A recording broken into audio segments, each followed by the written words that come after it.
Hello, Al here, Happy Dog Farm, February 20 something. Sunny day in the middle of not so sunny. A little running behind, pruning scion. The reason I'm running behind is hey, my wife needed a birthday party and it was really important. We had a lot of company. But it's in the low 30s, mid 30s right now, and we're expecting a little touch of snow coming up, but relatively dry weather. So it seems safe to come out here and do what needs to be done. Now, I should just tell you right up front, I'm a pruning coward. I am. I'm doing it, I'm trying to follow some styles, some guidelines out of fear because I really don't have a sense of it yet. And every mistake lasts a year. And then you come back later and go, well, that didn't work. What are you going to do, right? Huh, yeah. So part of my goal is I'm collecting scion from my own trees, uh, maybe do some budding. I never budded before. I'm also looking at grafting, and what I'll probably do with almost all the scion this year is top grafted onto Larry, Curly, and Moe, my trees. I don't know if you saw them there, but there they are.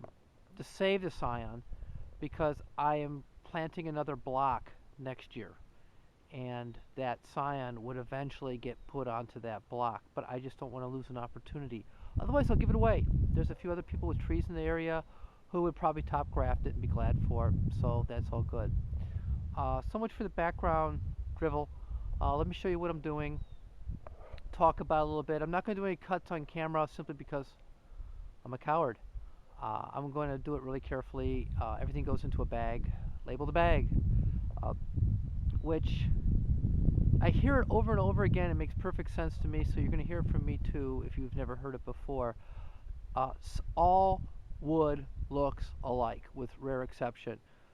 Labeling the wood is super critical. I am using freezer bags that I will label to drop the sticks into, and when I get back to the house, each one's going to get like a piece of blue tape, masking tape on it, to label every stick for what it is. Because at the end of the day, if you drop them on the floor, you got a pile of anonymous sticks. You just don't know what you got.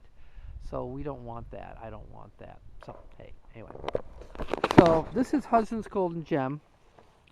Boy, I got a lot of spots on my screen here. This is Hudson's Golden Gem, and you can see the impact of pruning from a season ago. I cut back on there, and the tree wanted to continue to grow. Okay, well, more power to it. This limb here, I don't have much use for it. I don't want it down there. So that's going to come off, and there's some nice pencil-sized wood in there. You can see I'm starting to get buds. I'm starting to get spurs on here. I am so freaking jazzed, folks. I got to tell you, I have not seen spurs on my trees yet. So I'm starting to get some of those spurs. I'm really, really delighted about it. I'm probably going to nip the top. I don't want it to get much taller than that. I don't have a wire up there. I could put one right below it. I'll probably nip the top, and I'll start trying to get to promote side spreaders on it. What am I going to do with that side? I'm not really sure, and that's why I don't want to cut on camera, because I want to really ponder this a little bit.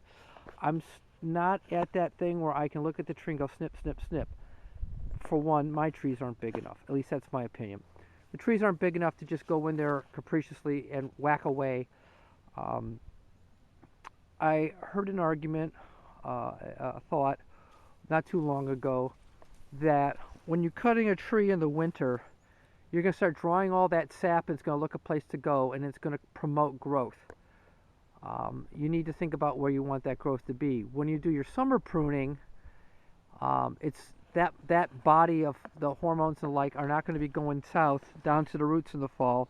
So that's how you want to inhibit growth in an area. So that's why you get so many of those water sprouts when you do a heavy pruning in the winter. The tree's looking for some place to put all the sap. I have no idea if that's factual or not, but I like it. It's like religion. It makes me feel good, so I'm going to swing with it until I hear a better argument. So I will probably be collecting. This is, as I said, this is Hudson's Golden Gem. I lost a few. I don't want to lose a few. This one, well, this one looks like tinder. This one's dead as a doornail. So I'm going to treat the others with the appropriate respect. I'm also not pruning on this one. If there is a fledgling of life left in the rootstock, it's going to get a chance to show itself now. But if there isn't, well, there you have it. You can see where the guard has scratched a little bit there. I don't know if you can see it, but I can see a split down there by where it joins in. This may be a wash. And then there's a perfect excuse for me to, pull it, clean the hole out, and hopefully replant in there with something else. All these are on bud 9 rootstock. You can see a little bit of my training method. I'm not a clothespin kind of guy, and I bought spreaders and they were a pain in the butt. I am more of a, because I have the wire, I'm tying to the wire, and I was using to pull those limbs down. So like, this is part of what I'll learn this year. Did it work? Some of these, like this one right here, I'm going to spread all of it. We had a lot of wind this winter. Some of those things got pushed around. I'll be looking for that. On another note, speaking of wind this winter, I had a casualty. I have 2 solar panels here. The mount for that solar panel failed.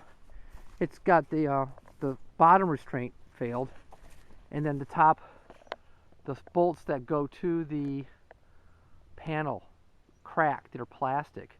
The panel fell, but the panel didn't break. The panel's still functional. So I'm happy that way, but I have to repair that.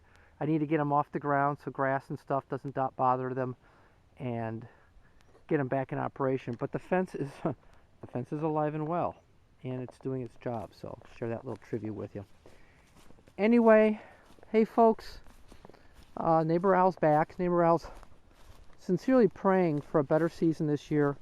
The dry spell we had last winter was horrible.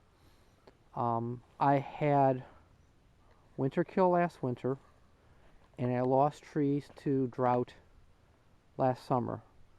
So I'm really, really focusing on hoping to get a better season this year. I had half a bushel of fruit from all these trees last year, but seeing those buds on the side really gives a guy hope, and I'm really hoping I will see more fruit this year so I can start actually blending fruit of character with my scrumpy and having something to crow about. That's it. Nice to see ya. Y'all take care, and we'll hey, oh, there you go. We'll be talking to you later. Take care. Bye-bye.